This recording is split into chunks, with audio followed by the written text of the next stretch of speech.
Ici, une question effectivement importante qui concerne le combustible à mettre donc dans votre appareil. La question est très simple, hein, donc c'est effectivement comment gérer la quantité de combustible, donc de bois, que je vais venir mettre dans mon poêle. Bon.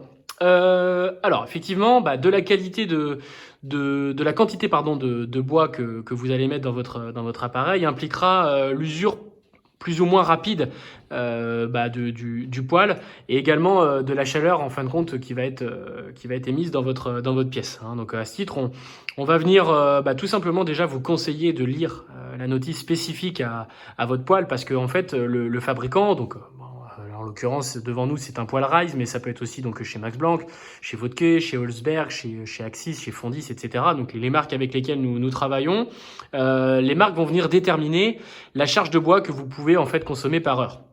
Voilà, donc généralement on se situe à peu près entre 1,5 kg et 3 kg de bois par heure, ce qui correspondra à peu près à environ 3 bûches fendues d'une section de environ 13 cm.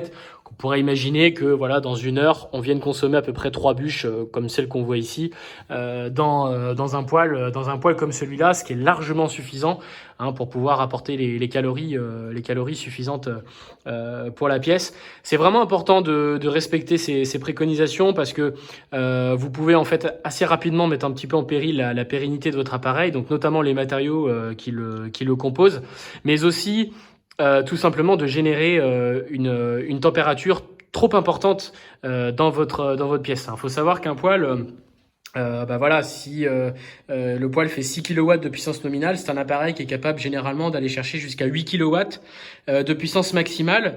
Et cette fonction, c'est simplement en conséquence de la charge de combustible que vous allez lui mettre à l'intérieur.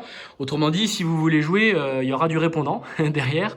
Et le risque après, c'est tout simplement de générer en fait une température désagréable et d'avoir la sensation que le poêle est surdimensionné par rapport à votre pièce, alors que le dimensionnement de la puissance d'un appareil est vraiment un élément essentiel pour la vente de nos installations.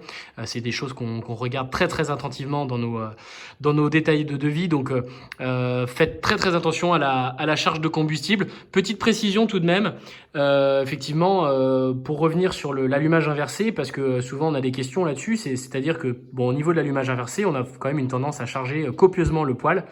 Mais effectivement, c'est la seule fois où on va vous autoriser à mettre autant de combustible d'un seul coup dans le poêle. La raison est très simple, c'est que on est en fait sur une combustion progressive, hein. On n'a pas la charge de bois complète qui va brûler en même temps, contrairement à quand on a un lit de braise en partie basse comme ça et qu'on vienne charger pour le coup sur le lit de braise. Par exemple, là, si on montait le bois jusqu'en haut du déflecteur, là, en fait, tout le bois se consomme d'un seul coup et là, c'est là où ça commence à devenir très risqué.